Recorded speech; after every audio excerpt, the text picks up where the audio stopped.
औरंगाबाद এসেছি এসিটা ডিসমেন্টেল করতে, কিন্তু প্রবলেম আমাদের একটাই এখন হচ্ছে যে এই এসিটার পিছনে ঘুঘু পাখিতে বাসা করে রেখেছে। দেখুন পালিয়ে গেল পাখিটা। তো এই বাসাটা এখন কিন্তু আমাদেরকে ভাঙতে হবে, যেহেতু আউটডোরটা আমরা খুলছি। দেখুন এখানে কিন্তু দুটো ডিমে রয়েছে। তো আমাদের প্রবলেম হচ্ছে, আমাদেরকে একটু খারাপ লাগছে, যেহেতু আমাদেরকে এসিটা খুলে ওপরে নিয়ে যেতে হবে। আর এখানে কিন্তু ঘুঘু পাখিতে দুটো ডিমও পেড়ে রেখেছে।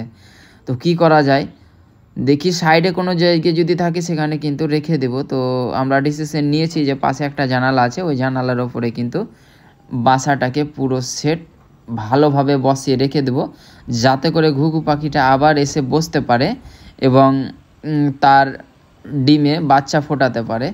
তো আমরা তার কোনো ক্ষতি চাই না, যার কারণে রেখে দিলাম জানালার ওপরে। এখানেই থাকবে সেভ, যদি থাকে খুব ভালো হয়। তো থাকুক এখানেই, আর যাতে ঘুঘু পাখিটা আবার ফিরে আসে এই বাসাতে। তো এই ক্যারিয়ারের আউটডোরটা ছাদে নিয়ে যাব, আউটডোর আর ইনডোর দুটোই কিন্তু নিয়ে যাব।